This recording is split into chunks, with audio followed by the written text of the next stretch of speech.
சட்டையில கை வச்சா உங்களுக்கு ரைட் சிஸ்டம். சட்டையில இருக்கு நீங்க கை வைக்கிறீங்க. ஆர்மிகார மேல எப்படி நீங்க கை வைக்கலாம்? எப்படி நீங்க கை வைக்கலாம்? உங்களுக்கு யார் ரைட்ஸ் கொடுத்தது?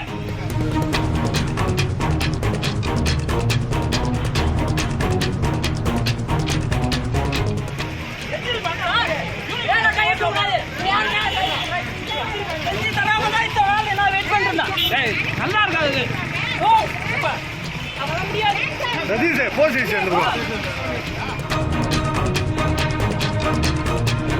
வீட்டுல புந்து ஒரு போலீஸ்கார அடிக்கிறாரு, யாரும் கேட்க மாட்டாங்க.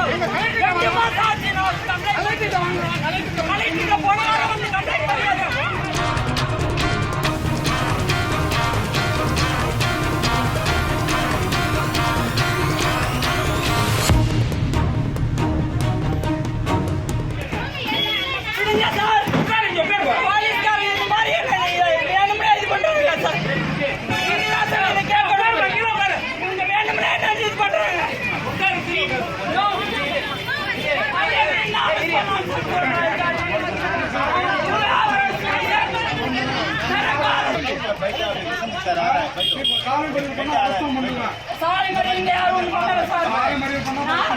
ப்ராப்பரான ரிப்போர்ட் கொடுத்திருக்கேன். டிஜிபி, எஸ்பி, ஐஜி சார், இதை மனித உரிமை கழகம் நல்லா கவனிக்கணும். மனித உரிமை கழகம் நல்லா கவனிச்சு சார்.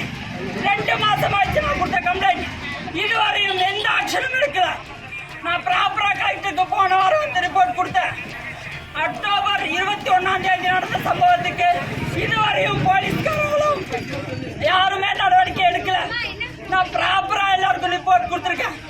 அப்படி இருந்தும் போலீஸ்காரங்க என்ன வழிகட்டாயமா சட்டை பிடிச்சி இழுத்து இவ்வளவு சம்பவங்கள் பண்றாங்க. நான் ப்ராப்பரா எல்லாருக்கும் ரிப்போர்ட் கொடுத்திருக்கேன். என்ன ஊர் நீங்க? எல்லா டாக்குமெண்ட்டும். என்ன ஊரு? என்னோட ஊர் ஸ்ரீபுரம் தான்.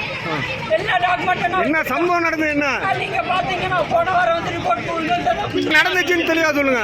போலீஸ்காரன் வந்து மிஸ்டர் சரண்ராஜ் அண்ட் அவரோட தம்பி சத்யமூர்த்தி 2 பேரும் தகராறுல எங்க அப்பாவை அடிச்சிருக்காங்க. நான் ப்ராப்பரா ரிப்போர்ட் கொடுத்துருக்கேன். ஆனா போலீஸ்காரங்க நடந்த சம்பவத்தை மறைச்சி ஆனா அவங்க சொல்றதான் நியாயம் சொல்லிட்டு பேசிட்டு இருக்காங்க. இது வந்து நான் சொல்ற வழக்க வந்து மாத்தி கூட போடுவாங்க. அவங்க 2 மாசமா நானும் பொறுமையா ரிப்போர்ட் கொடுத்துருக்கேன். 2 மாசம் ஆகிப்போச்சு. ராணுவ வீரனால எனக்கே இங்க பாதுகாப்பு இல்லை.